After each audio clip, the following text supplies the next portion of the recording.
ভোলার মনপুরা তজুমুদ্দিন নৌ রুটে চলা একমাত্র সি ট্রাকটি বন্ধ প্রায় 2 মাস ধরে। এতে প্রতিদিন ভোগান্তি পোহাচ্ছেন শত শত যাত্রী। বর্ষায় জীবনের ঝুঁকি নিয়ে ট্রলারে উত্তাল মেঘনা পাড়ি দিতে হচ্ছে তাদের।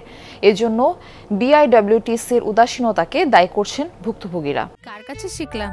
এই যে রাঁধুনি রেডিমিক্স গরুর মাংসের মশলা। গরু রান্নায় গুরু হওয়া কোনো ব্যাপারই না।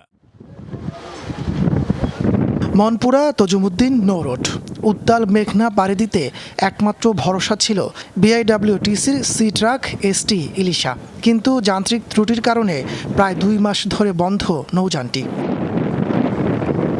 ফলে বাধ্য হয়ে জীবনের ঝুঁকি নিয়ে নিষিদ্ধ ট্রলারে প্রতিদিন চলাচল করছেন 5 শতাধিক যাত্রী।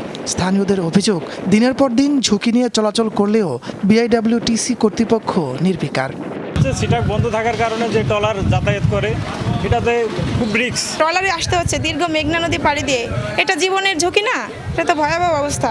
যে তাদের গাফিলতি, তাদের যে অবহেলা, সাধারণ জনগণের ভোগান্তি, এটা নিয়ে আমাদের এই বর্ষা মৌসুমে মেঘনা অনেক উত্তাল থাকে, তো এ সময়টাতে আসলে ট্রলার দিয়ে ঝুঁকি নিয়ে পারাপার করতে হচ্ছে।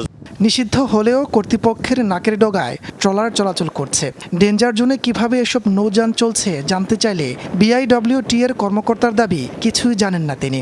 কিন্তু ট্রলার অবৈধভাবে চলার কোনো ওয়ে নাই, কারণ এটা এখন একটা অসন্ত মৌসুম, আর আমাদের এখান থেকে ট্রলার চলার কোনো পারমিশন আমরা দেইনি। যদি এটা চলে থাকে তাহলে আমরা দেখি এটা কঠোর মনিটরিং ব্যবস্থা করে এটা বন্ধ করার ব্যবস্থা করব। বিআইডব্লিউটিসির দাবি, ইজারাদারের মেয়াদ শেষ হওয়া এবং ইঞ্জিন সংক্রান্ত জটিলতায় সি ট্রাক চালু করতে দেরি হচ্ছে। দ্রুত বিকল্প ব্যবস্থার আশ্বাস দিয়েছেন তারা। টেন্ডার জটিলতার কারণে এটা শেষ হয় নাই। টেন্ডারে যে পেয়েছে তার আমরা শেষ করতে পারি নাই। আমরা চেষ্টা করছি, দেখি এই বিকল্প কি করা যায়। নৌপথের এই দুর্ভোগ ও জীবনের ঝুঁকি এড়াতে দ্রুত প্রশাসনিক হস্তক্ষেপ ও সি ট্রাক চালুর দাবি স্থানীয়দের। তাপস সরকার, যমুনা নিউজ।